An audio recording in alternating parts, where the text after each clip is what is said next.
Hello, women of the Channel Leadership Network. I'm Jackie Rives, your community leader, and welcome to another Woman of the Week.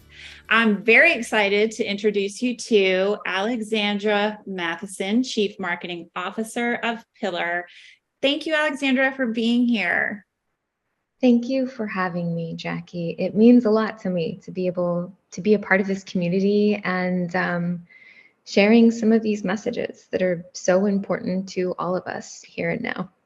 I couldn't agree more with you. So let's let our listeners get to know you a little bit better. Where do you live and where did you grow up, if that's different? Let's see.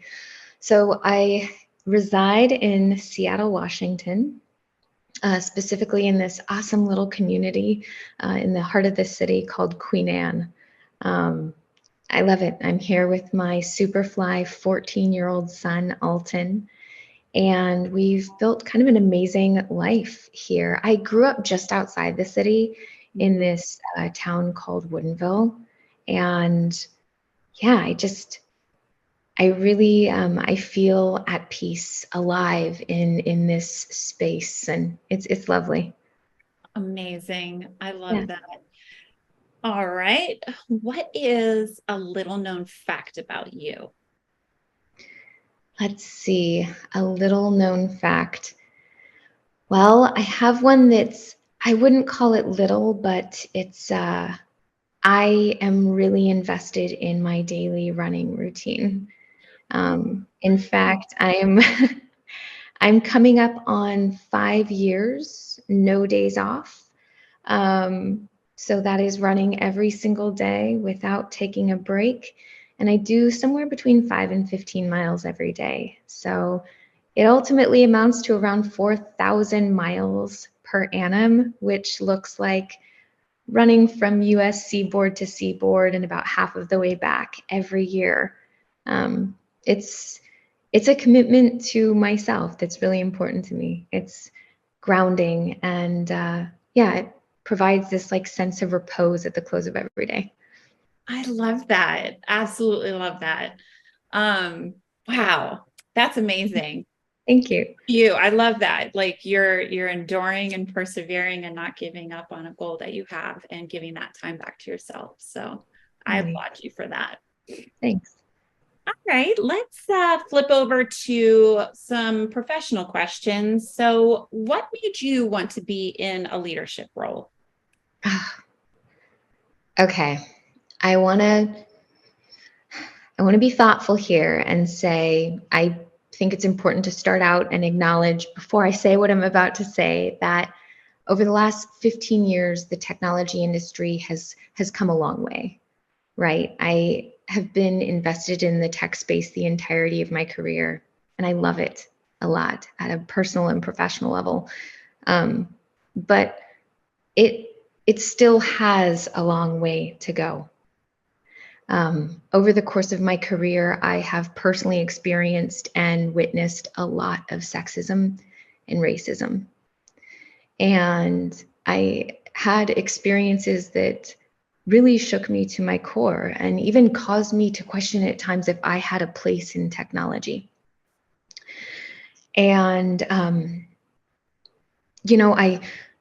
part of what was so challenging about questioning that is, again, that I love it so much, but also that I knew at the core of my person that to see like true innovation come to life, those solutions have to be envisioned, they have to be crafted and taken to market by a diverse population. To get truly innovative solutions, we have to have many different hearts and minds seeing them come to life. And that's got to look like someone like me and someone like you. And it truly does need to be driven by a diverse mindset. You don't get true innovation, in my perspective, with a single mindset taking charge. And so I knew like my commitment to this space was real. It needed to be. And resilience is something that is important to me. And then so as I encountered these things, sexism, racism, things that caused me to question my place in tech, I spent a lot of time connecting with other folks talking about those experiences. And I sort of had to accept at some point, like, talking is important. It's a really important facet of potentially seeing change come to life, but it can't stop there. We need action. And the only way to really change the system, it turns out, is to be a part of the system. You have to be a part of seeing that framework come to life. And only really from that inside perspective can you break it down and create something new. And that is like a very real part of what drives me to leadership. Like, I want to be in a position where I can help shape the industry in new, exciting ways. Amazing. I love that. You're not just talking about it, you are taking action and collaboratively driving that change. That's amazing. What are some transformational moments in your life that led you here? So I thought about this question before we met and even gut checked the response I want to give with a friend. Sometimes it's important to do that, right? I agree. And yeah. Thank God for friends. And so a moment that was undeniably transformational for me was, I'm going to take you all the way back to high school, Jackie. I promise this is not a cheer camp story, although those are fantastic. But at 17, I committed to a life of sobriety. And this was with incredible intention. I grew up in a home surrounded by addiction and alcoholism, and I saw firsthand the repercussions of some of the decisions made by folks, how impactful they were to not only everyone around them, but to themselves, right?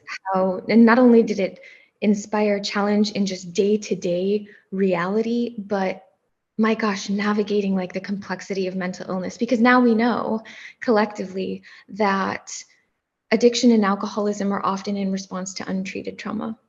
Yep. So I saw that, I experienced that firsthand in very real ways. And I knew I wanted so many amazing things for myself, for my life. I wanted the life I'm living today. And I also knew that I wouldn't be able to accomplish that if I fell prey to addiction and alcoholism. And perhaps above all, I knew that I was not above genetic propensity. Mm-hmm. Right? I was not above the reality that I had seen take place, not only in my own family, but many generations before. So I made that decision at 17, and it was a really challenging decision to make because, my gosh, I was stepping into university, stepping into a point in time where folks naturally want to start exploring, consumption in ways that are for many people very enjoyable and even healthy, right? But I, at the same time, knew that it wasn't that for me.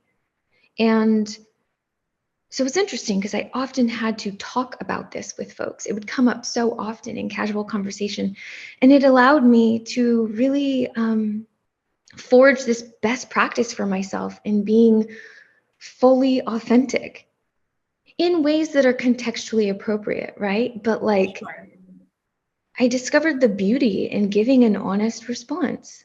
Oh, I saw a lot of alcoholism in my childhood, and it's just kind of not for me. But I'd love to go to the cocktail hour. Like, it's such an honest thing to say, and it can be jarring for folks in the moment. But sometimes I think, not sometimes, all the times, I think if we can be more full in how we engage, especially in these really challenging topics, it just sets us all up for authenticity. It creates this safe space for all of us to really show up. And so that was sort of like a very, again, like impactful moment for me, a decision that I think has shaped who and how I am today.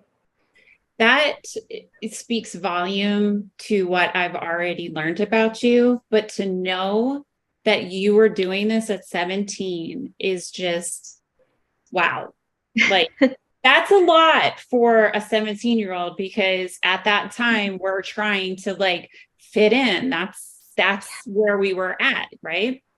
And Yes. the fact that you could say, like, you were comfortable in yourself and your own decisions to just say, yeah, I want to be a part of this. I want to go with you, but I'm not going to do that.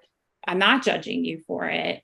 This is why I've chosen that path. I can't even imagine how many people you probably touched to know that they were like, yeah, Thank you. yeah, me too. Like, Right? Yeah. whether they said it or not, you're showing them that it's okay to be who you are. And like I said, at 17, that is impactful. And then let's consider this in our here and now, Jackie. Like, you and I are both a part of a world where, like, the cocktail hour is a very real thing. Yeah. And right? It Yeah. is. It is. And like, and I still want to be there, but I also want to be myself. And even now, I have found so much goodness in being able to share with colleagues, like, do I want to be there at the table and laughing along with the crew? Heck yeah. Mm-hmm. But also, there's this facet of my background and my person today that just doesn't consume in that way. And it can be and both. It can Yeah. be all of these things. And, you know, to your point, like opening up that space for people now to just live in a way that feels right for them. It's cool stuff. It is very cool stuff. I Yeah. love that. I think we have time for one more. So Oh, I am going to ask, what are some best practices that you use to manage your time? ooh, Mm, I I love this question it's one of my because favorites. I have honed a best practice for this. Um, it's a little bit like type A, but just feel me out. That's okay. I'm type A too. So. Exactly. You get it. So a couple years ago, I started this practice of blocking time on my calendar. I am a huge proponent of allowing focus. I have like forged this best practice for myself in not only making the space and time for focus, but doing that for all of the folks on my team too, and really respecting it. And the way that I do this with a lot of intentionality is I'll go through my calendar a week ahead of time. I'll identify sort of the key projects leading up to key initiatives that I need to address over the next 7 to 10 days. And I will block out periods of time in my day to allow for those projects. Now, here's the catch. For every meeting, the title will be, of course, like the project at hand. What is the thing, the overarching thing that I'm contributing to in that moment? Say I block an hour and a half. In the meeting field, throughout the week, I will go in and place notes for myself. I'll link to documents in SharePoint, for example, that I'll need to address in that moment. I'll give myself notes on people I need to update once the task has been complete. If I need to deliver creative direction in regard to one of the projects, I'll actually use that space, and throughout the week, I'll reopen that meeting and place notes for myself. Then here's the real kicker. When I hit that hour and a half block in the week to come, I close all of the tabs, all of the documents on my laptop, and I open just that meeting. And I have everything I need there to allow myself to focus. And it's just like, it has really shifted the way that I take on and experience every day. I highly recommend folks try this out because it's a gem. It's a real gem. That is such a good tip. I am one of those that will have like a bazillion tabs open, and then I'm like, wait, where was this? And I'll go to there, there, and there. Like, yes, I'm definitely going to pick that one up, because blocking time is something that I definitely have to do to be able to have focus time, but to even take it, it's like taking focus time to another level. So I Yes. greatly appreciate that tip, and And I know then that will resonate. in that moment when somebody does reach out to you, because it's going to happen, it's actually a really beautiful thing. Back to the kind of middle of our conversation to say, I've actually blocked the next hour and a half for myself to focus on this. Can I reach out to you after the fact? Because when you do that, when we do that, we allow our colleagues the same grace. to have time to focus. It's a really cool thing. I couldn't agree with you more. Like, you're just basically also giving them, you're setting an example and giving, not that you need to give them permission, but like re-emphasizing, I'm doing this for myself. It's totally okay for you to do those kinds of things for yourself. Exactly. You don't have to stop in that moment. And people probably don't want us to either, but we think like, oh, yes, what do you need in that urgent moment? So yes, great advice. I love it. I always love talking to you. I cannot thank you enough for giving us more of your time today and allowing us a chance to celebrate you as our Woman of the Week. So thank you. Thank you.